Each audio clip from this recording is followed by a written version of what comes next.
conflict between House Steiner and House Davion rages on. Was it smart for the Archon to hire mercenaries to deal with the bandit army on Carver 5? Kelly knows that once the bandits are dealt with, the mercenaries will pull out. And welcome to episode 43 of the First Circuit podcast. This is Ethermech. Back from the grave. Definitely back from the grave. Back from the workplace. Also grave. We have Lars. Hi. Old Bob 10025. Hey. And we have Biter. Hey.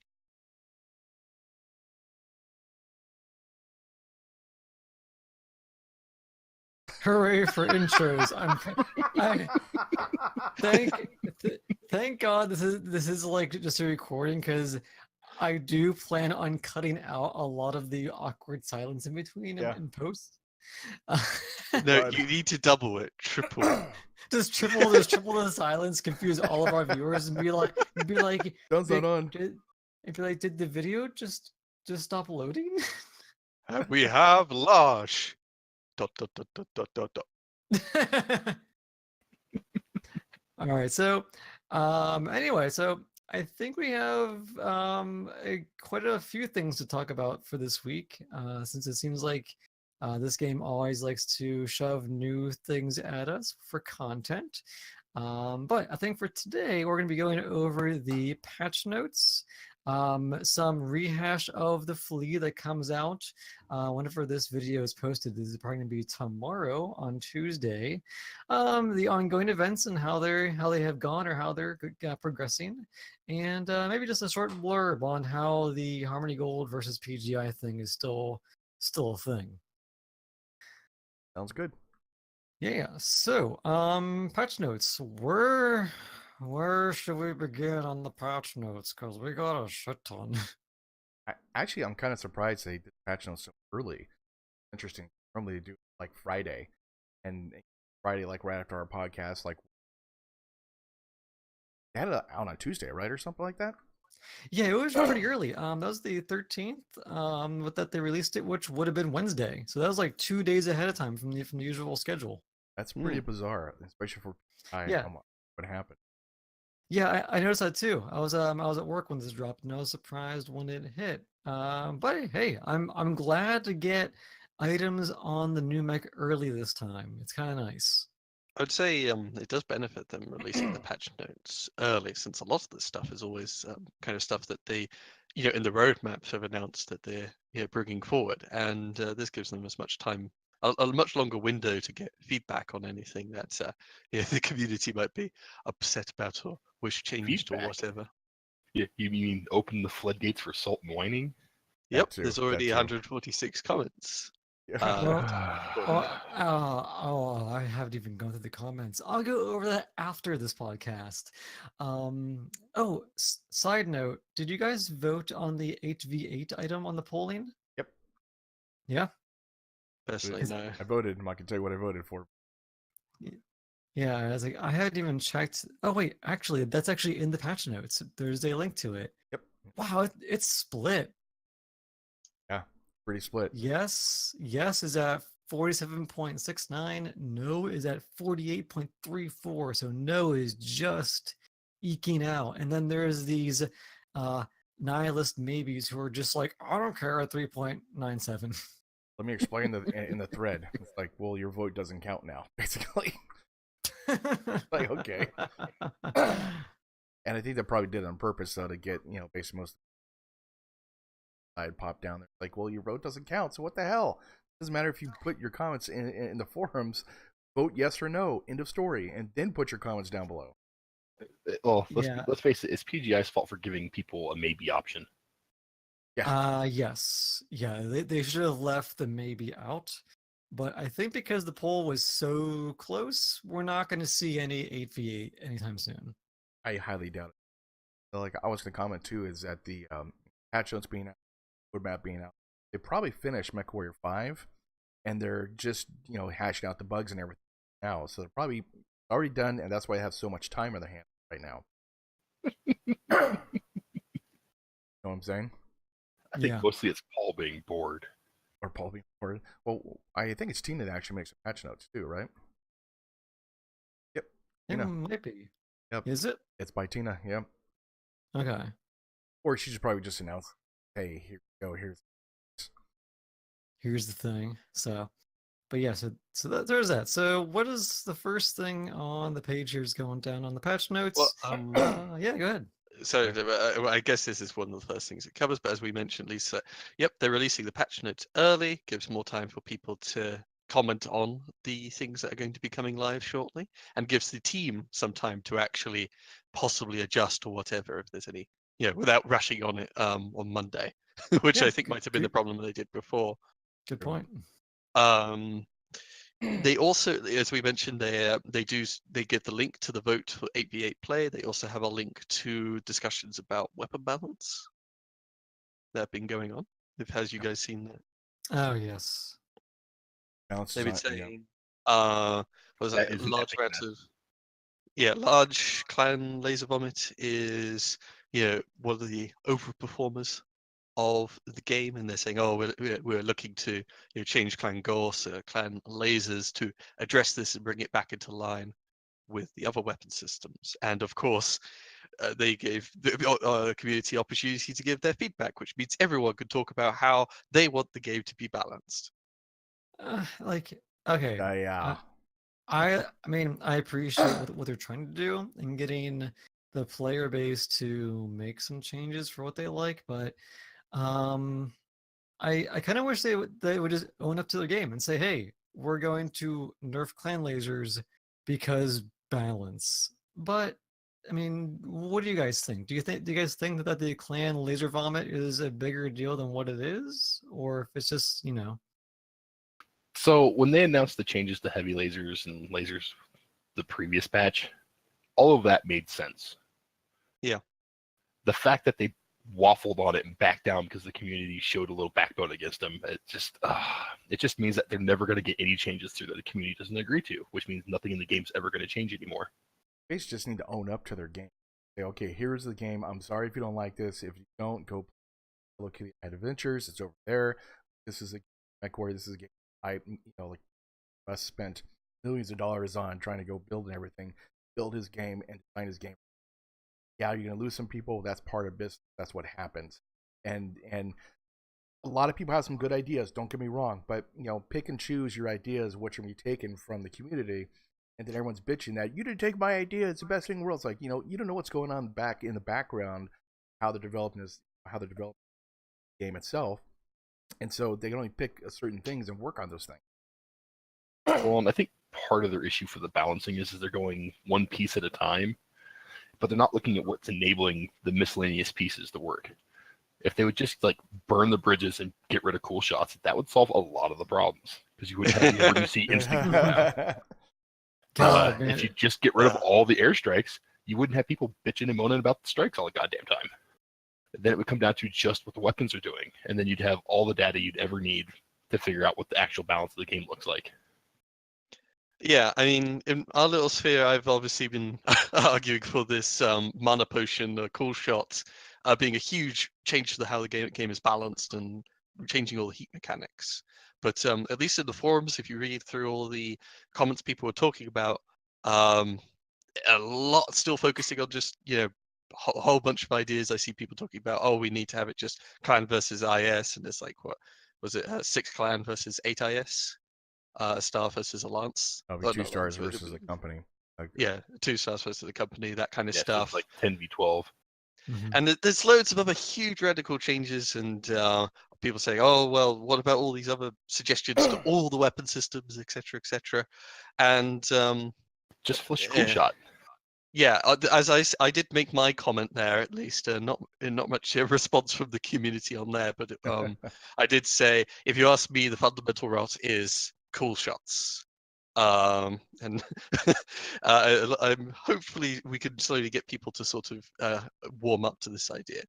But to speak of PGI's defense, though, in regards to you guys saying, let's just go through the changes that they feel that they want to do, say, screw the community, go off and play, was it Hello Kitty games or whatever? No. Well, it's not screw the community. It's just, you can only take so much so much stuff from the community, and they can't implement everything that everyone wants, and so they do the best they can of what they have, but it is their game type thing.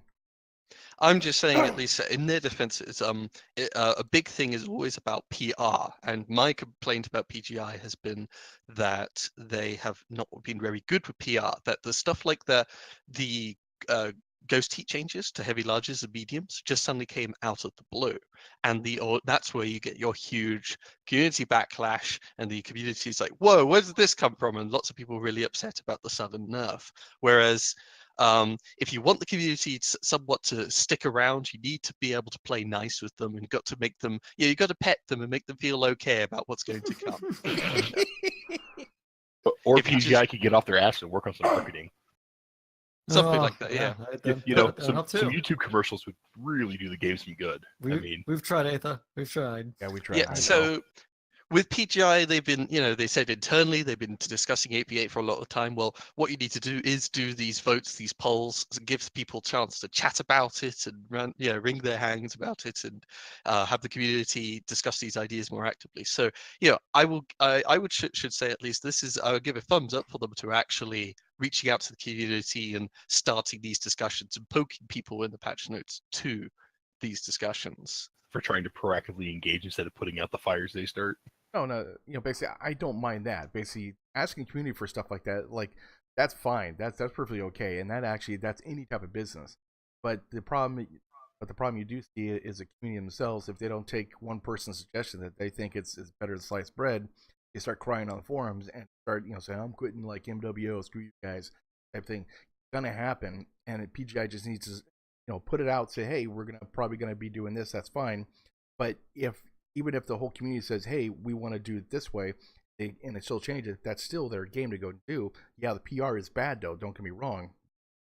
Guy has no PR, but the problem is you can't take every suggestion from the community themselves. They have to own up to their own game. Well, maybe it's time to open up their test servers again. That might be a good idea too. Yeah. Well, yeah.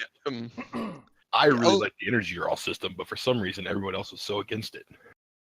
It worked smooth, god damn it. Well, it goes against the whole alpha build, alpha strike, super meta tryhard guys. Yeah. Well. Somewhat. I mean, the issue, at least with implementing systems like with the Flamer or whatever, is there's lots of hidden numbers under the hood. It's not as simple rudimentary as just, I click with the medium laser, it fires for 0.9 seconds and it recycles 3.4 seconds. I can tell that to someone, and after enough explaining, they'll understand it. Whereas with the heat draw system, I got the impression, at least if you're firing a whole bunch of different weapons and firing them quickly, etc., it's a bit hard in your head to really model and tell people how it all balances out. True. Yeah. In my mind, at least, it's I don't think, other than maybe Gore's PPC ghost heat, a lot of the ghost heats don't necessarily matter too much, because a huge number of weapons should just be ridiculously hot and mean you get pushed down easily. But there's two consumables called cool shots in the game, and there's strikes in the game that soften people up and everything else that mean that these alpha strike builds or whatever do become, oh no, troublesome. Yeah, like last night I was playing for the first time in a month or two. I finally played Terra Therma. You should have heard the crying. Oh God, so much crying on chat. I wasn't bad. Weird. Because, I usually get people to play hot maps almost all the time. And we don't see that much assault. But sometimes it's like, why do people vote for it? And we say, we like hot maps. Because it's they a just go test of quiet. skill. Hot maps are best maps. Yeah. You either go, fuck it, and overcommit and see what happens, or you sit back and poke and then someone gets screwed. Yeah, I'd like the increased TTK when you've got hot maps and whatnot. There's a much more of a game to be played with a heat bar, rather than just, firing and killing everything in front of you before you even really, start having to worry about your heat. There's a bit more strategy and tactics at play. It's great. But yeah, anyway, they've posted that stuff up there as ever, at least with the community. They're going to pull it all different directions, and I think they just don't. Nobody points to the direct course. Get rid of the cool shots. Moving on though, shall we? To Yeah. big feature: builds, profile saving and sharing. Yes, they finally listened to our cries. Oh god. Oh, this is Well, they like, finally good. implemented it. Yes. Yeah. And it looks like it saves everything except for your cosmetic items. Yeah, Oh that's no. fine. That's I don't. That's fine. I'm cool with that. I mean, cockpit items be damned, whatever. That's fine. As you know, it's just nice now that you know, if old Bob or Biter or you, Atha, if you have a build and say, hey, your build might benefit from this, then you can export it and then give it my way, and then I can just build it right away. So what does Oh, it but I like actually, sending you a dozen photos. so like, does it actually go ahead and overlap your build, like when you I don't know yet because they've only really given us a screenshot and say that we can now save our loadouts, but they really haven't given us a lot of explanation of how it's going to function just yet. Yeah. We have not much in the way of ideas of exactly how it works. My thinking is, we see the buttons are export, import, save, and load. Now, when you click save, does that bring up a menu, or does that just, like they say, it brings up a hash? So like, you know, you get a whole bunch of, let's just say for the simple sake of argument, ones and zeros, you know, you get 101. But what does the load button do? Because it, you know, what hopefully you can do is you save and it just puts a hash to the side. Hopefully you can name the hash, but they haven't said anything like that. Like, Well, the interesting thing is that, you know, just reading up here is that it says the save load deal. Oh, sorry, deal. It says deal. Anyway, the save load deal with files stored on your PC. I think they may have worded that a little weirdly, but it seems like that you save the loadouts to your PC. So I don't know, that could be unlimited, and then you could maybe name your loadouts on your PC. Because it says so that yeah, yeah. save and load goes straight to your hard drive, and therefore somehow you've got a list of previous builds. Yeah. When you press the load. Whereas import and export, it creates that hash string, which goes to your clipboard. So, you know, it's a copy and paste basically. So you click export, and now you've got a hash in your clipboard, and you can paste that into Discord or wherever. You know, I like that. Yeah. Yeah. That makes sense. Very cool. I'm a bit confused about how. See, when you press import, a text box appears, and then you take it from, you know, Discord or wherever. You take the string, you post it in there, and you click a button like, you know, generate or something. And what it will do is, my imagining with this game systems is it will just draw any items from your inventory and put it into the slots, you know, where it's supposed to be. If you don't own the thing, it will, you know, just like how you get a thing from a store, if you don't own it, it just puts the thing in there anyway, but now you have to pay C bills. I And, wonder you I know, think at the that's bottom probably how left. it's gonna go. Yeah, yeah, that's how I think it's going to go. It now costs C bills, and you have to, you know, you'll click save to, you know, actually finalize that choice and spend all those C bills. I wonder whose account this is that has 1 million. I think they have like a test account. It's their test servers accounts. Yeah. But yeah, actually, it's a good idea, and I mean, this is just this everyone's waiting for this kind of thing because it's just like we said before, to post like 10 pictures of here's my build, here's my skill tree. Yeah. So I mean, that's a pretty short blurb, but I enjoy that this is happening now because since I constantly change my builds, or on the off chance that I finally do a stream again, if I have people in the stream who are always in the mech lab, this might save us time. Yeah, and it's not just the equipment, but also skill nodes. And I'm not sure, like you can't differentiate skill tree and equipment nodes. So like if I share someone a build, I'm sharing them the equipment I put in and the skill tree I've equipped. So if you go down to the next image down where it shows the skill tree, it has a skill tree profile as well. Yeah, it's I see. Yeah. So I imagine you'll have a separate file for your skill trees than from your actual loadouts. Or at least that's the way it kind of Yeah. looks. Yeah. Yeah, it says, yeah, both systems will not allow you to save apply changes you made to your personal Mac. Okay, yeah, but I got. It seems like So if you're saving to your PC, you have two different files. I would assume one for your build, one for your skill tree. Hmm. And for the builds, it's mech specific, Yes. which might be a slight problem if you got like. I wonder how knowing PGI, it's sort of like, okay, I built my Hellbringer build on the Hellbringer C, and that guy's got the Hellbringer Prime. Will it be able to switch out Oh, yeah, because the of omnipods? Or Ah. auto omnipod. That's gonna be interesting. Yeah, I for hope they fix that. yeah, because for IS mechs, not a problem. I mean, but Well, clans might have unless some you're me. difficulty.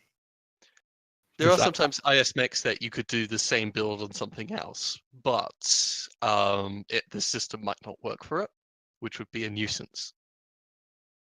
Oh. Well, there's a lot of speculation, but we'll probably see come Tuesday. Yeah. We have to wait and see how terrible or great it is. It'll be interesting to see how it interfaces with my like 12 K2s. You have 12 K2s? Yeah, Why? because I have an independent build on each of them. Well, Well, then now you can this- sell them. You can have I have them all set up now. Yeah. If this whole system works, you could then sell them off and get all your C-bills back. Do bunch of quick swapping. Yep. I would do that. Well, like as soon as I got Larsh's Nova, I dumped my other like Nova. Mm-hmm. You see, I turned Larsh's Nova into the all-purpose Nova, and I kept my silly triple laser MS Nova with a single small laser and like 33 heat sinks. Yeah, this ultimately though, this is much better than taking screenshots, particularly like with the skill tree. Yeah. Cool deal. Right, Yeah. Moving on. Bob, I think you have something to mention about the bolt-ons. I'm gonna be happy about this bolt-on. I'm gonna put this on my fire starter. Propane tank, and one shot, one. No one actually hits me, it's gonna blow right off, but still kind of funny. Put it on my fire. Old Bob, to some degree, it would be funny if I mean, it costs a ridiculous amount of money, but Yeah. every time you take cool shots, you should put on a propane tank. If anyone shoots off your propane tank, you're not allowed to press the cool shot button. Oh, that That's would suck. how you balance cool shots in your mind. It was with the bolt-ons. See, the problem Yes. is though, like I'll be hit by airstrikes and fireballs, so it'll just come off instantly. So I wouldn't have anything anyway. And how is someone supposed to know the bolt-on is still on other than switching to third person before popping a cool never shot, know. which is very particular, or you have to ask in all chat, just sort of, hey guys, have I still got my bolt-on on? Maybe they'll put on a like bitching Betty thing. It'll just be like bolt-on, just like something or other. Oh, Bob, your propane tank is gone. You can't use mana potions. Extra fuel supply missing. Yeah, Yeah. exactly. Or also the horrible chance that a person puts a hole into the bolt-on and then the whole thing just explodes. If you mount it to your cockpit, does it do head damage? Bolt-on is supposed to be there for nothing. Eh, Just I fun. like it. It's just fun to Yeah. have on a fire starter. I definitely get it. Yeah. All right, then comp play. Oh, Hello, comp play. Yay, It's stock fairly, mode. Yeah, it's the same stuff we've covered before. Stock modes, 1339 tech mechs, all the other bits and pieces still got quirks and consumables and skills. So we really don't know how this will play out. 3 mechs but, per weight class. No duplicate chassis mech. That's gonna be complex. Yeah, they can't just do a lance of the same thing. That's gonna be hard for people that just kind of do alpha strikes. Well, you know what? This is called a competitive play. Yeah. You got to make it a little bit harder if you want to, to make it like, hey, if you are the best Mechwarrior pilot in the game, then you should be able to handle this. The first couple of weeks are going to be super sloppy. It I almost is can't- worth watching. I can't wait. I can't wait to watch it. Yeah, no, same here. Definitely seems great. They also changed one of the days for when the comp play stuff is going to be going on from Sunday to Saturday. Saturdays. Yeah, so comp play is only accessible on Tuesdays, Thursdays, and Saturdays. And they still have consumer. All right, so moving along, we got just a quick map change on Rubelite Oasis on Conquest mode. So they've moved a few of the points, I believe, correct? Is that what they did? Yeah, they centered data more into the physical center of the map instead of the center of the ditch next to the crystal. Epsilon has moved further to the west side. Kappa has moved a little north of where it used to sit. Then Sigma has gone south, and Gamma has gone north. Because on the old one, it was data was really hard to go take because the other team, like one team had the advantage, like data. Yeah, but as long as you had something, small, like a 35-ton mech, you could go and get into it pretty quick before they could get there and get you off of it. Yeah, the bigger thing is scattered where the lances spawn now. On the north side, they've spread them out more along the entire upper ridge instead of being clustered down by Gamma. Yeah. And then on the south side, they've scattered the light lance to the west side and put the heavies in the kind of the bottom center. In general, the basic points is like the points have sort of spread out a bit, maybe a little bit more cover for them to be taken. We'll have to really wait and see how it plays out. Though, to my mind, to some degree, the map was already kind of big and took a while to traverse. And with the really fast stock mechs that we're going to be playing competitive, having to go extra distances to get those cap points means that's going to change a lot of how Rubelite Oasis is going to play. More polar islands. Yeah. Well, I can't wait. I think it's a good change to a good hot map. What do you guys think about the change in with I like it. Oh yeah, that. I think they've done good. I haven't had any complaints or problems with Grim, and especially since they actually fixed the problem where people's games would crash. The coding bug. Well, not that, but the coding bug. Placement combination. Well, that too, yeah. I'm just saying. I like, did have overall, I did have a match where a whole bunch of people disconnected on Viridian Bog, kind of like what people described on Grim. So, that little bugbear might be, returning here and there. Who knows? That's weird.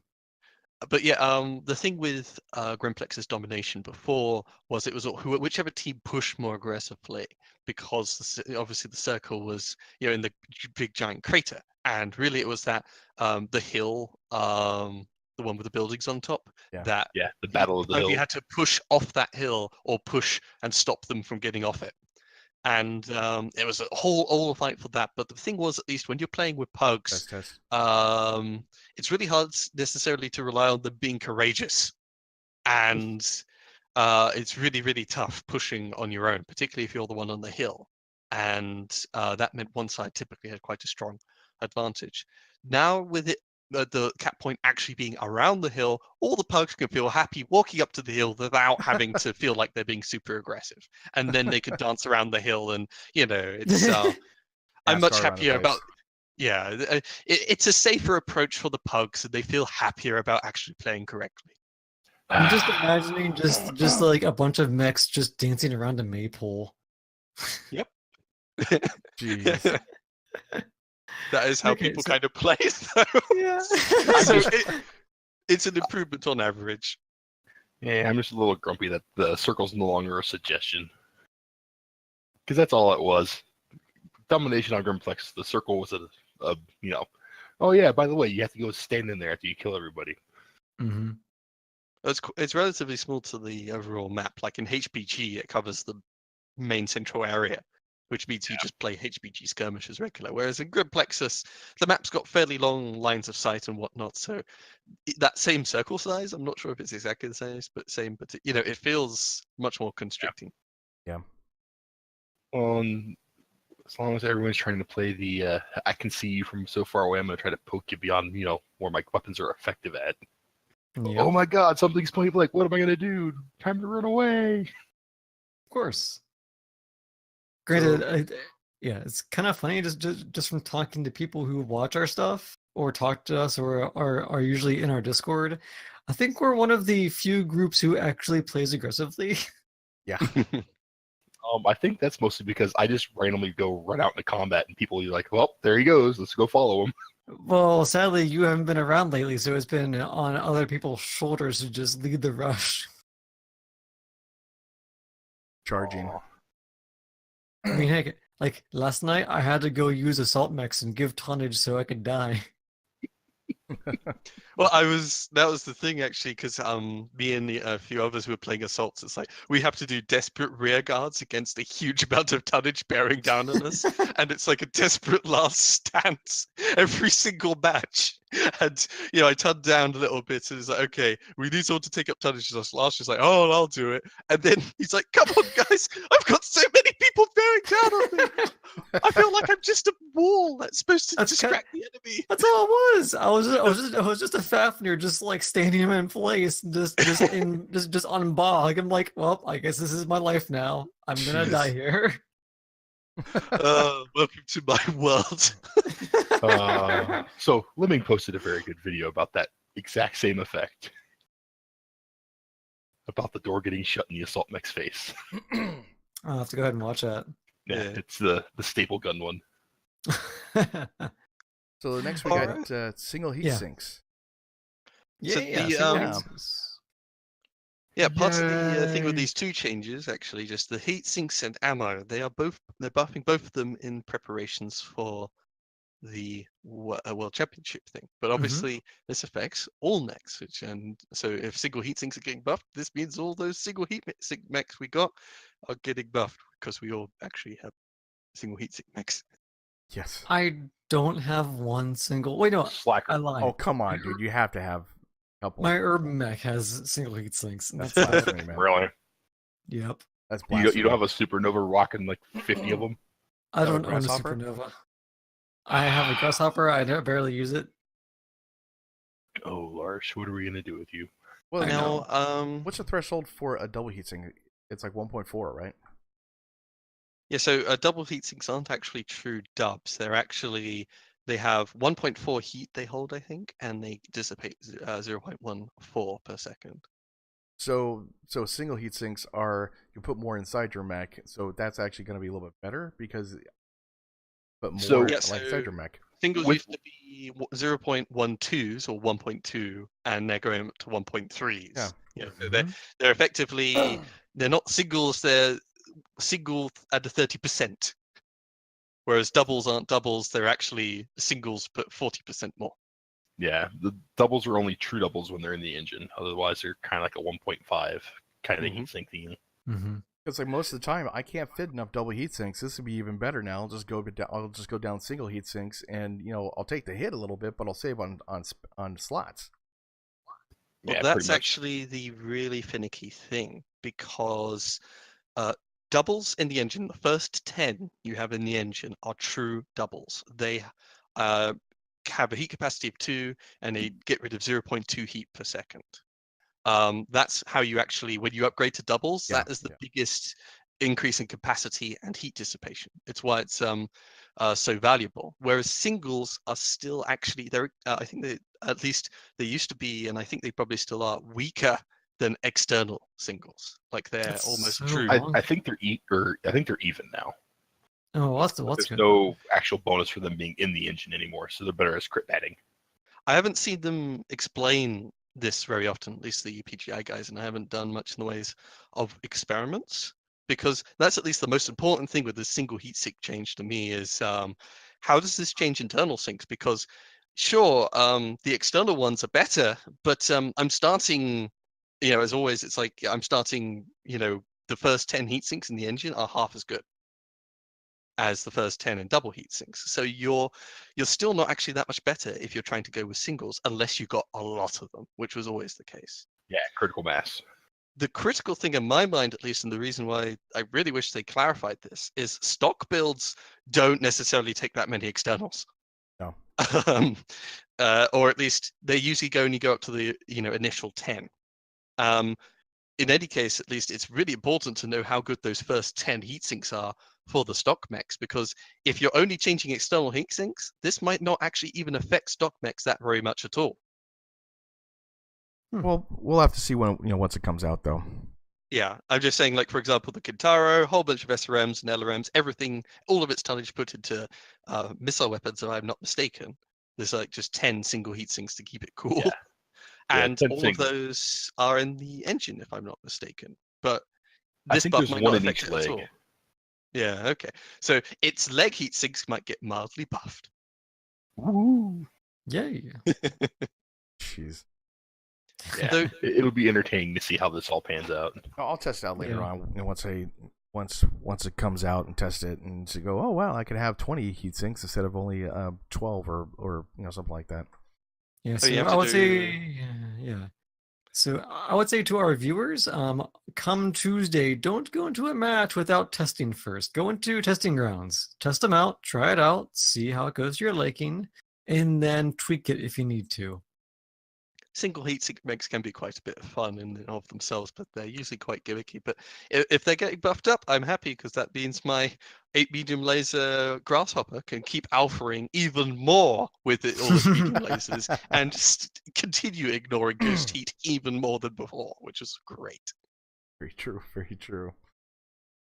Yeah, plenty of mechs with only standards. And for a new player experience, at least, it's not as painful to start with, hopefully. So next we got ballistics and ammo changes. Well, ammo changes, basically. Yeah, ammo for cannon changes. and missile. Interesting. All the weapons that have ammo are getting an increase of roughly about 15% or so. It's different. Lies. There's no Um, AMS. Lies. Wait until the exceptions, which are all the Gauss weapons, all the MG weapons, and yes, all the AMS. Oh. Man, an anti-danger fish was gonna need extra ammo to deal with all the LRM. Anti-danger fish. Hey, you leave quad AMS dangerfish alone. I still need to buy that thing. You know that? Oh yeah, that's right. Yeah, in fact, I gotta get one of those too. That'd be fun to use. Yeah, since they're out for, since they're not out for Seagulls, right? No, Are they not? MC. No. Damn it, MC. Never mind. Yeah. Next month. Next month, I'll the keep Seagulls. I'll Yeah, keep next You one. two really need to do more podcasts so you keep in the loop. Yeah. Hey, I've been busy, so. Yeah, I've been busy too. So yeah, as I say, all the weapons are getting buffs except for those exceptions. I don't mind Gauss sort of being left behind. The trade-off is always they ignore the whole heat balance mechanics of the game, but they should be really tonnage intensive.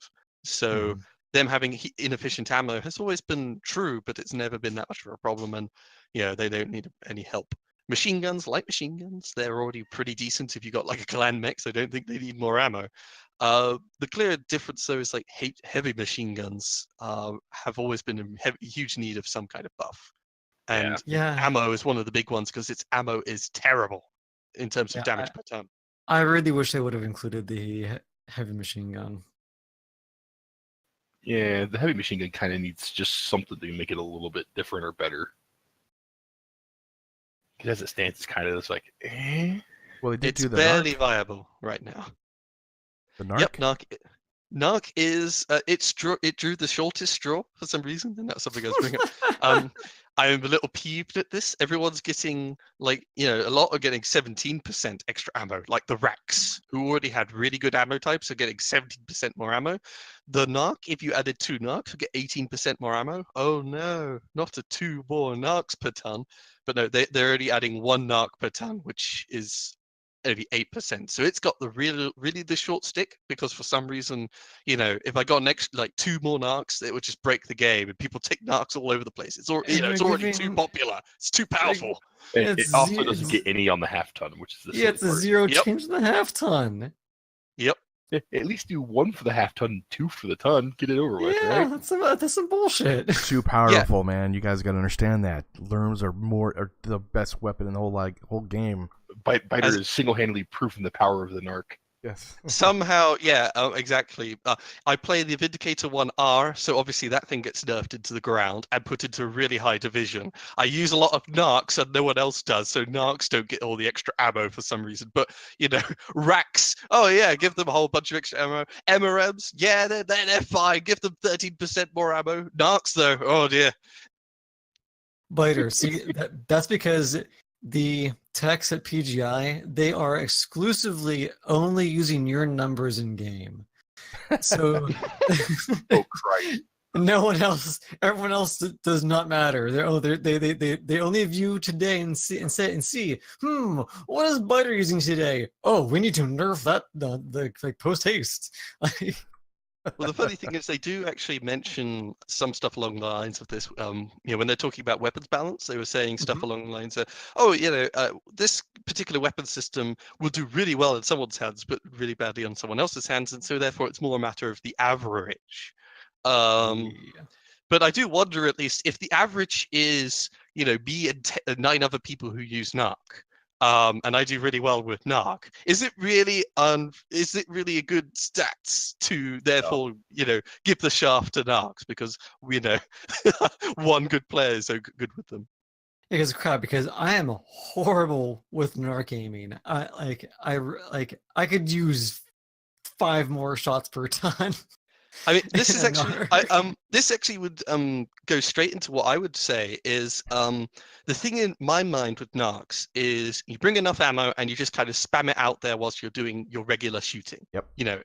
It's an extra action. It's a free action. Just throw a random UAV at the enemy kind of thing. And people freak out when they get narked too. They do something different. The reason people don't invest all the tonnage into it, though, is exactly what Lars is talking about. The ammo is kind of limited, and it feels really bad when you miss because I only have like 18 shots. I have to make this count. I spent 4.5 tons on it. If they gave Narc more ammo, people would feel a lot happier just chucking Narcs away at the enemy. Oh, I would use it all the time. Now, also considering, what is the C-bill bonus you get for Narkine? You get 10k C-bills every time someone who has a Narc attached to them dies by a missile weapon. Dies. Huh. Okay. That's it. Yeah, so it doesn't exist. They don't reward good Narc play, and for some reason they're giving Narc the shaft in terms of ammo, when really the one thing to give Narc a bit more prevalence in the player base, because it isn't an often played weapon, is just give it plenty of ammo. People feel happier to chuck out, Narcs at people. Well, here's another silly mechanic that Narcs have. If you Narc someone from the front of their mech, so it's somewhere on the front surface, and they're getting LRM'd from the front, you have a very good chance of your Narc actually getting destroyed by friendly LRMs. Because it creates a small hitbox. You can actually shoot it off your friendly mech. I feel like we need to test this. I think that needs to the testing grounds. Because later on, with LERM teams, I Narc a guy, and then we've got 2 LERM assaults and a couple LERM mediums, all unleashing on the guy, and he's dead before the Narc is destroyed. And I get So back to Aetha. So whenever you shoot a Narc, do you physically see a Narc module on the mech? As of December of last year, they still had that in the game where it would add a little extra hitbox to the front of the mech. True, but I'm saying though, wherever the Narc landed, it would add a little extra hitbox that you could shoot off. Well, can you see anything? Because at what point is there in a hitbox if you can't see it? I believe so. The last time I tried hunting for one, I found one. So. Oh, we're gonna need to go into some testing grounds for this. We'll test it though. We'll test it. Yeah, we're gonna test this. Yeah.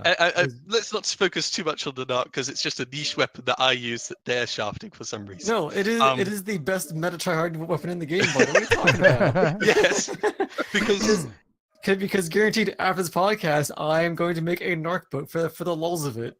I'm checking right now. Arctic Wolf. Okay. The Arctic Wolf battle mech has Narc quirks. A lot of people don't realize that. We just the Arctic Wolf mind. Anyway, moving on though, we have some mech quirks. If you want, there's a few points just quickly to go over with the ammo changes. LRM's getting 33% more ammo, so 180 to 240 rounds. again, just at least Rack's already had really good ammo. Like the Rack 2 weighs the same as the AC5. It has 80% more damage per ton.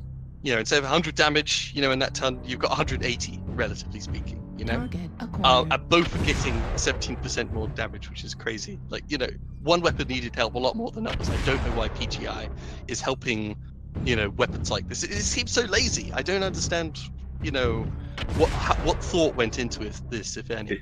Especially the learn one. Yeah. Okay. Sorry. Yes, Bob? I tested it just now. It doesn't work. Oh, okay. And you can't see it. Sorry, guys. Okay. That's sad. Yeah. So they scrubbed the anti-narc deck. That's a good thing, I guess. Yeah, Pretty that's much. good. Okay, so there were weapons that really needed help that didn't, that got help, but the ones that didn't need help did as well. LRMs, yeah, I don't know why they gave such a buff to it, though. At least these changes are done in mind with the competitive player World Championships. LRMs are going to be used by a lot of stock builds, and this change will make them a lot more viable. They won't run out of ammo after 5 volleys. Yeah, true. True with only 1 ton. The true with only 1 biggest. ton. Yeah, a very big change, at least to remember with this, is that it's just the baseline ammo values. So all of this will be increased by the skill nodes. And I'm not sure if the skill nodes are percentage based or were percentage based off the old ammo amounts. Like SRMs give you, you know, every skill node gives you 10 more SRMs, right? So 110, 100 goes to 110, 120. But now we're starting at 120. So does the skill node get you up to 130, or does it get you up to, what was it, 131 or whatever? Probably just 100. I would assume 130. Just assuming. Yeah, it's it'll be interesting to see, because at least the thing is, LRMs are starting at 240. If it's 10% on top of 240, that means you're bringing out a lot more ammo. Yeah, it's gonna be kind of gross. The Lerm, I don't think needed a buff on the ammo. You know, considering that last patch we just had, I kind of wish they would have given a tad bit more to ATMs though. Maybe. It is also 17% more ammo, and ATMs I think are doing fairly well Yeah. in and of themselves. So like, you know, I don't actually have too much troubles with the, you know, just the sheer damage that ATMs can sort of do, and the less because you're chucking less of them out, it doesn't necessarily consume the ammo so effectively. The extra ammo just makes it feel better when you're firing them at super long range. Yep. Mm-hmm. In any case, at least this is going to affect a whole bunch weapon balance across the board, because your smaller mechs, like your light mechs in particular, might want to throw in ammo dependent weapons now, at least more so than before. Also, if you're throwing in a whole bunch of LRM, Streak or whatever, AC2s, AC5s, those had really terrible ammo, and you had to throw in a lot to be able to last the whole match. Now, that a lot of ammo will actually last the match. Hey, my or onion will actually have enough ammo now. yeah. So it's not just the little guys, but the big guys as well. This could change a whole bunch of how how to build my mechs. Like my Streak Clops, for example, I think I put what was it, like 8-9 tons or whatever in it, because Yeah, you're at least 3 tons heavier than me on ammo, and I think I'm running 6. So yeah, I make sure I don't run out, because sometimes I have those 2K games and then I run out of ammo, and people whine at me because I shut down in the corners. Like, I can't do anything else. Idiots. Too good. All right. Moving on quickly, since we've been going for a fair bit of time. Yep. There've been little changes to clan mechs: the Adder, Stormcrow, and Timmy. This is a longer overdue thing for the Timberwolf, though. Yeah. So the Adder is getting some miscellaneous side torso structure bonuses onto the pods themselves instead of on the generic mech. The Stormcrow is getting a torso buff for the side torsos as well. And then the Timberwolf, they're rolling some of the negative quirks into the baseline stats. And then they're readjusting some of its actual quirk values in sets of 8 bonuses individually across the board, it looks like.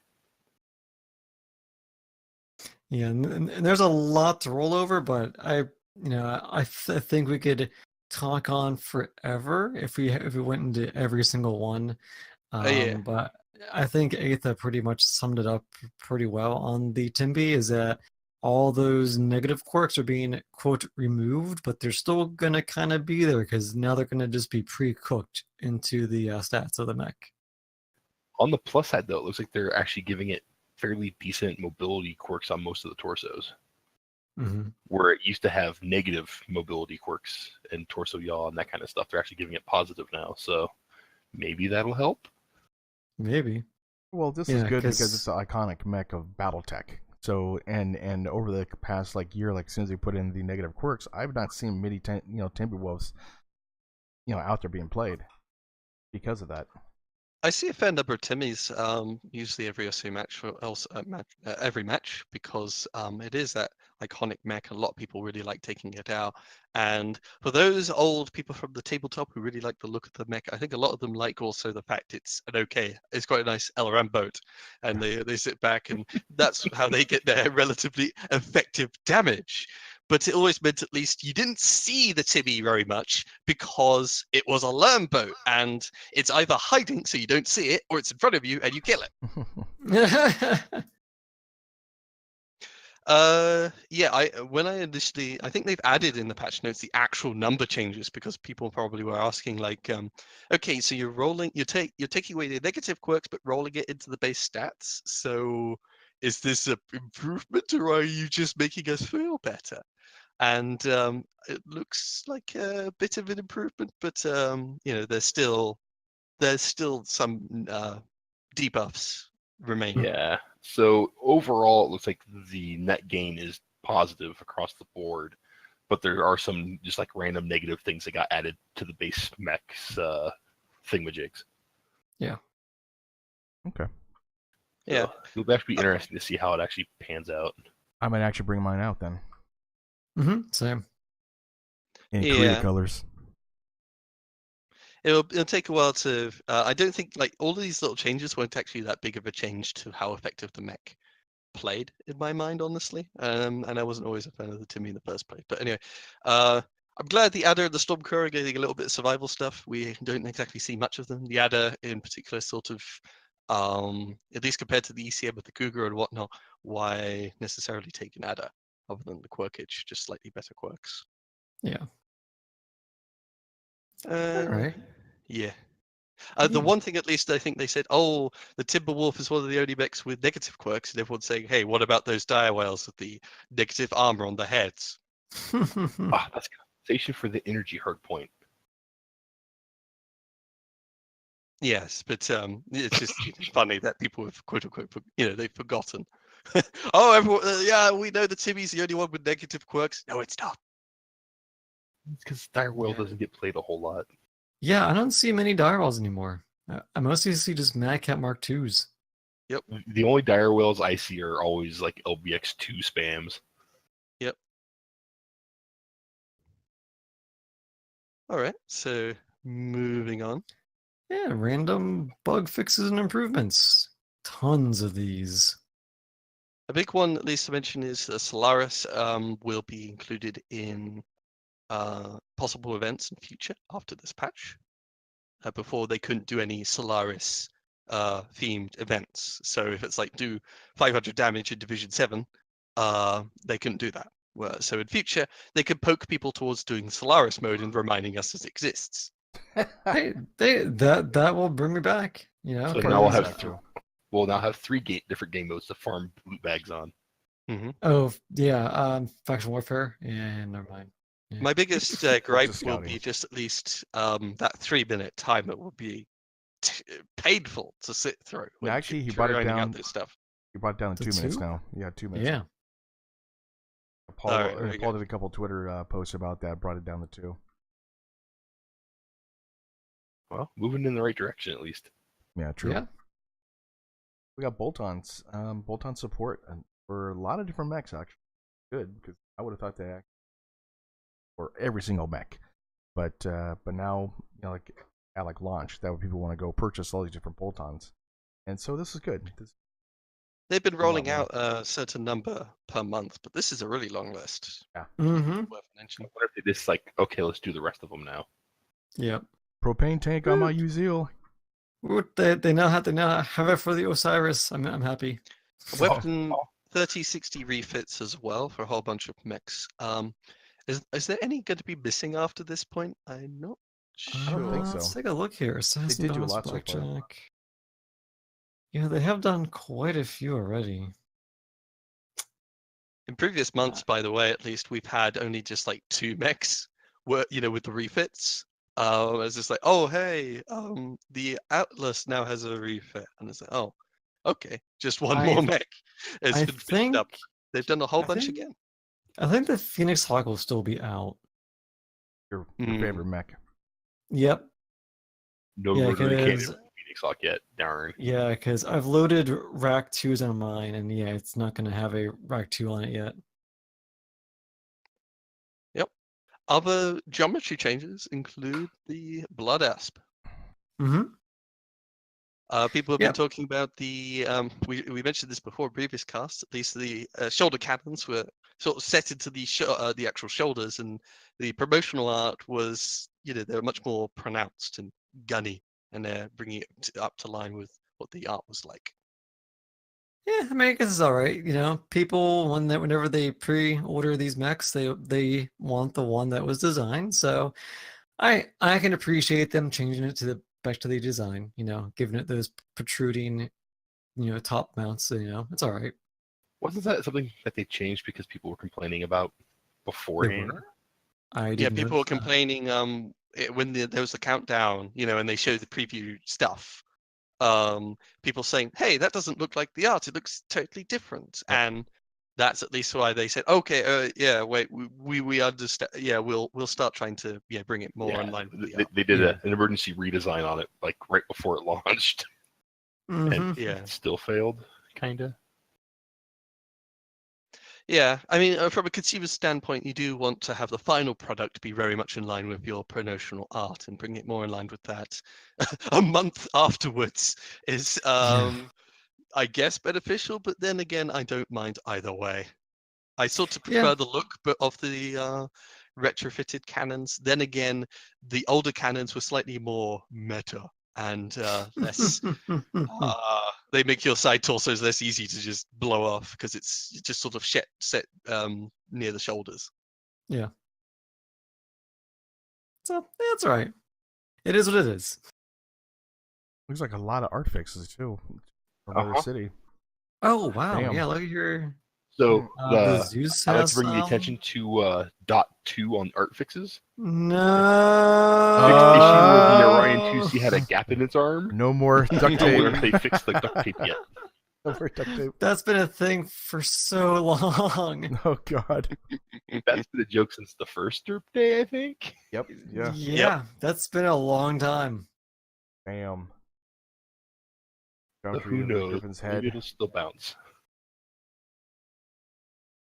And then, of course, you have plenty of fixes on Solaris City. So I guess all those issues where people were getting stuck in buildings or stuck outside, on a grid square, those are hopefully now fixed come Tuesday, since there's going to be plenty of changes. Not bad. It's a good thing. Mm-hmm.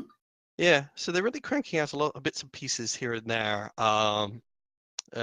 It makes me wonder, at least with the ammo changes, if they are just throwing that out the door very quickly and haven't actually sat down and figured anything out, because they are doing so many art changes, and they're trying to incorporate the biggest thing for me is at least the profile saving and sharing. Yeah, That's for what I me. think. Yeah, for me, I mean, that's actually the end of the patch notes right there. But I think the biggest one is going to be, yes, being able to save and share your loadouts, which is a good thing, Happy to see that. But we'll have an extra thing to link into YouTube videos now.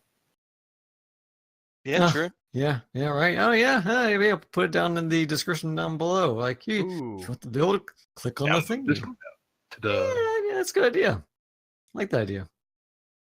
All right, cracking on there. We the patch is also going to release with the flea. Dun, dun, dun, Dun, dun, flea. dun. Gonna be Yay. smaller than a freaking piranha. That's gonna be interesting to see. Oh my god, that thing's so small now. It's going to be a little shorter than the Locust, and it looks like a little thinner than the Locust as well. I'm now. This is the thing. We see a size comparison, but they've done this with the first-person guy on the ground view, which Yeah. means you're looking up at the Yeah. mech, which gives us a little issues with perspective. The We've- thing with the Locust is it's got this long protruding nose that doesn't make the mech higher, but from this angle makes it look taller. Yeah, it'll be interesting to see what it actually looks like. Yeah, I think it is a little shorter than the Locust. My contention will be, at least with people saying it's the height thing, is more just the Locust has this kind of thin little split out pancake shape, and that makes it Mhm. kind of tricksy to track. Whereas the Flea, it's a blob shape. Now, is that little that little box harder to hit or easier to hit than the little pancake? That will be just something we'll have to see as Yeah. it comes out. But yeah, the Flea and the Locust both have much better shapes than the Piranha, at least. Yeah. Yeah. The piranha's a giant barn door. He has the proud Yes. chest going on. Yeah. At least he's properly displaying his weaponry. It's just all that protein's been doing. And they got the quirks too, which is interesting. I was going through this last night during my stream, and it seems like the one with the 1.5, yeah, the 1.5 has a bunch of has 2 ballistics, but gives the inner machine gun rate of fire plus 20%. But then the one with 8 ballistics doesn't have any inner sphere, machine gun like quirks or anything else. You would think they actually would have it like inside that. Well, again, this is they how tend to do that. this is how PGI tends to do the weapon quirks. Is they assign the lesser weapon system the better quirks. Yeah. Because you have fewer mounts. So they Yeah. know you're only going to ever mount machine guns on this thing. So if you have 2 ballistics, buff 2 machine guns, I guess. I would never mount 8 machine guns on a Flea with 8 ballistic slots. Never. That will never come to mind. 8 light machine guns, yes, check. Yeah, check. Oh Exactly. my god. And a single Oh. flamer. Oh look, it's the IS Piranha. Yep. Overall, though, yeah, it's a fairly bog standard kind of setup quirks out at the door. It is worth mentioning at least the Flea 15, the one that you can get the special variant of. That has mask, but it also has only all of the quirks are armor, whereas the others have like the structure stuff. The torsos are structure. So the 15 is slightly tankier. Otherwise, though, yeah, these are very minor, little tiny weapon buffs, if indeed the mech even gets any tiny weapon buffs. Because there's like the Flea 17, no buffs on that whatsoever. Overall, at least stuff like 10% missile spread is not really that noteworthy, at least when you only have 1 missile hardpoint. Yeah. And then on a light mech, nah. The biggest one in my mind, at least in terms of mild weapon quirks, is the 5% range, because that universally applies to any 5 energy weapons you put into the Flea 20. And that one has mask and ECM, so you can have slightly longer range 5 small lasers. Ooh. All right. Ooh, and the 20 comes with a stealth armor type standard. Yeah. I did notice that until now. Yeah. Yeah, but that one is behind the reinforcement pack, and I'm a little annoyed because, as I said before, that one's the most interesting with ECM and mask for the squirreling that this mech is going to be kind of what it's best at. Mhm. And the 5% range is going to help you with scratching people with a couple medium lasers at range, again helping with squirreling. So this one, clearly pay to win through and through. Well, I don't know if it's pay to win so much as it is pay to annoy. Pay to there you go. superior annoyance, yes. Because I'm probably going to have a lot of fun in this one. Yeah. Yeah, true. Me too. Plus, it's inner sphere, so it's even better. Of Well- course, with the Flea coming out, expect a whole bunch of heavy goose, and streaks. So the Flea's not going to have a good time the first couple of weeks. Maybe wait until it's died down. and enough Fleas have been Yeah. sacrificed to the blood gods before you can actually. I mean, that's like any new mech. I mean, the first week is a giant shit show until you get them all skilled up. Yeah, and expect if you're ever taking a mech out onto the field, indeed, because there's a whole bunch of Fleas on your team, you're going to have little lights scampering around you. You need to be able to fend off little guys, which means probably you should take Streak or Gorse to be a strong, independent mech that don't care about no Fleas.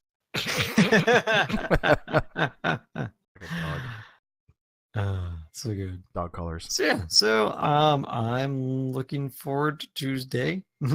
Same here. Flea. Same here. I might have to call it off work. just for the flea. Or to Dude. kill fleas or to be a flea. Oh, kill them. Kill fleas. Yeah. That's not Kill bad. And again, fleas. when it's coming to again, we're talking Aether here. I mean, you enjoy doing both because this is like your main mech to annoy people with. Oh yeah, stupid shenanigans with mask. Of course. Yeah. I mean, look what I did to the Phoenix Hawk for a little while, bouncing off the hit registration windows that the game has. Mm-hmm. All right, so we have a few little bits and pieces to end off with. 2 events. Well, actually, there's a couple more. The MechFest event phase 2 is just about. Well, I think is already rounded out.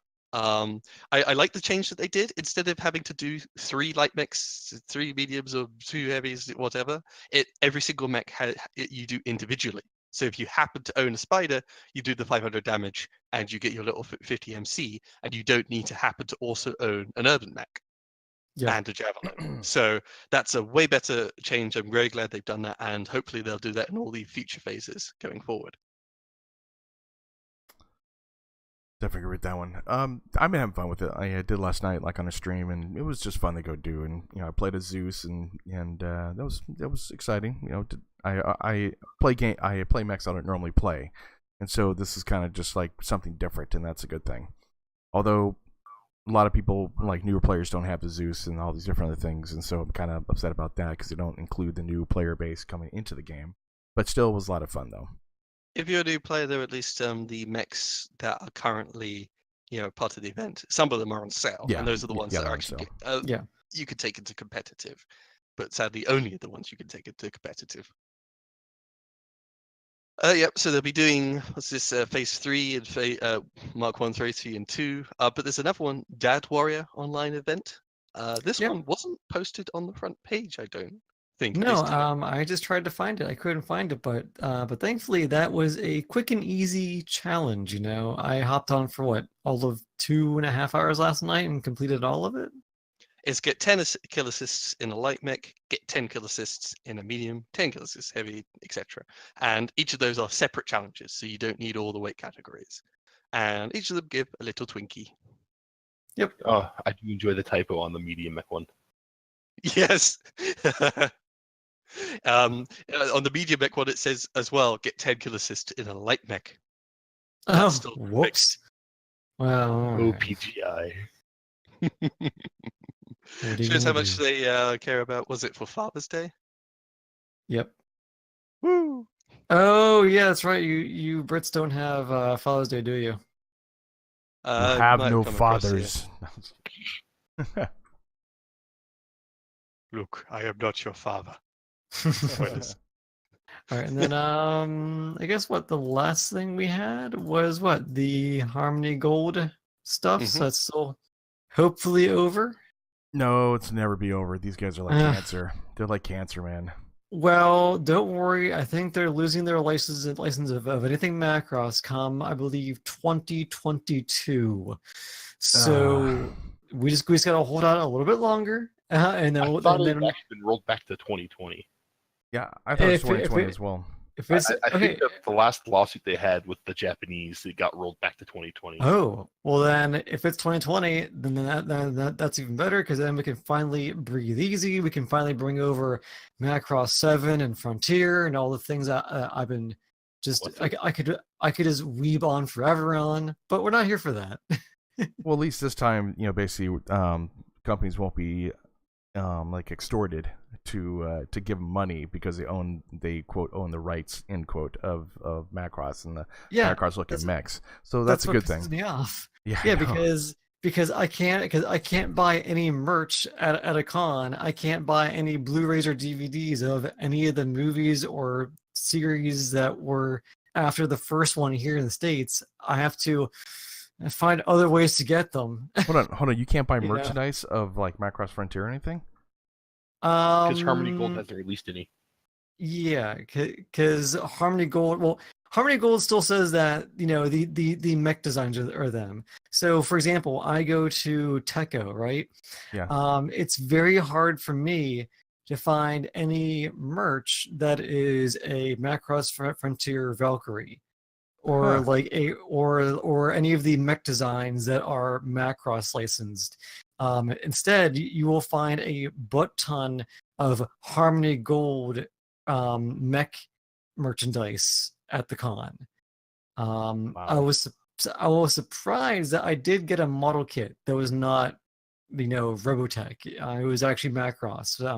And I plan on building it, but yeah, but I was like, oh wow, it's an actual like legit Macross model kit. But yeah, but it's still a pain.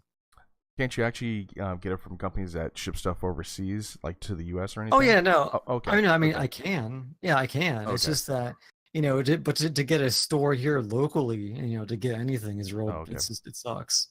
I was just concerned that they actually had like goons at the docks and saying, "No, put that container back on the ship. It's not coming inside here." you know. I wouldn't put it past them.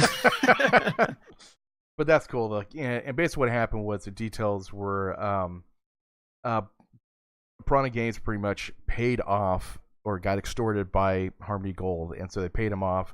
They can't put any mechs per se of the unseen mechs, but Piranha Games said, hey, you can't sue us for anything of the game for Mechwarrior 5, because obviously since it's in 3025 has a lot of the unseen mechs like the Shadowhawk and all that kind of stuff that were like in there. So they're able to actually have a full game of Mechwarrior 5 without Harmony Gold coming in and extorting money from them.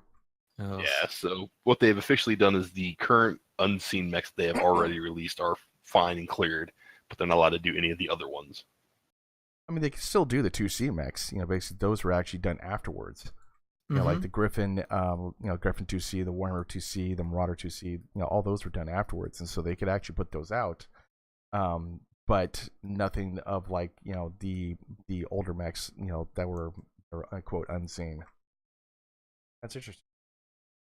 Bastards. Yeah, so Yeah, pretty so much. Yeah. Yep, they've settled it rather than drawing the court case out and finding out that it's all a bunch of nonsense or whatever that it actually turns out to be. But it's been they've settled at court. Well, we got mostly our main source is Sana. Yeah. And the guy covering it is not a legal expert. The legal expert is on vacation right now. So there's only it's mostly speculation. But Harmony Gold is not going to come after them for Mechwarrior Online, I think, or Mechwarrior 5 Mercenaries. So they're really clear for a bit. Yes, the unseen mechs might be affected or whatnot, and it's a shame sort of paying off the mafia, the gangsters, the world's lawyers. But sometimes you have to pay for the convenience, honestly. Yeah, true. Yeah. The joys of dealing with Japanese copyright laws and American copyright laws. It's a whole debacle going back to the 1980s, and it's still lingering to this day. Well, the joys of having to market and copyright your television, your toy products, and all that kind of stuff individually in Japan. Mm-hmm. Boy, heaven forbid if actually the U.S. made some cool things, huh? Made some cool cartoons. Heaven forbid that one. We've made good cartoons since the 80s. If the case has been settled or whatnot, it would be nice to hear from PGI or whatnot officially about this, so that they can tell the community about what's going on rather than us speculating about it. That would be nice, yeah. Well, ding dong, the witch is dead, and they have a party and all that kind of stuff. That I hope they do that. That'd be cool. It's not dead yet. It's not until Harmony Gold is just out of business in 2 years. Yeah, I know. Get out of here, you cancer. I really don't like them at all. I'm very happy they actually brought out Macross, right? And like Mospeed and all that kind of stuff. I'm happy they did that at the time, and then actually going more into why all this different things happened, what Harmony Gold did. I was like, now just I hate those guys. Yeah, that was what happened to me too, because I discovered Robotech when I was in like middle school, and I didn't know any of this, like any of the background stuff until I got into college, and I was like, well, son of a bitch, there's a whole bunch more out there. Yeah, exactly. I think at least obviously from our perspective, we wish they could just let it go. Let it go. It'd be no. No. Oh man. Okay, so I think that's it for the podcast, right? Do you have anything else? Yeah, I think so. So this is our first Circuit Podcast, episode 43. Thank you for coming, y'all. This was myself as Larsh, Athamec, Biter, Old Bob 10025. Yay! Of course, you can find any descriptions of our channels down below in the description, and we will see you all next week. See you guys in Battlefield. Bye. Wah, wah, wah.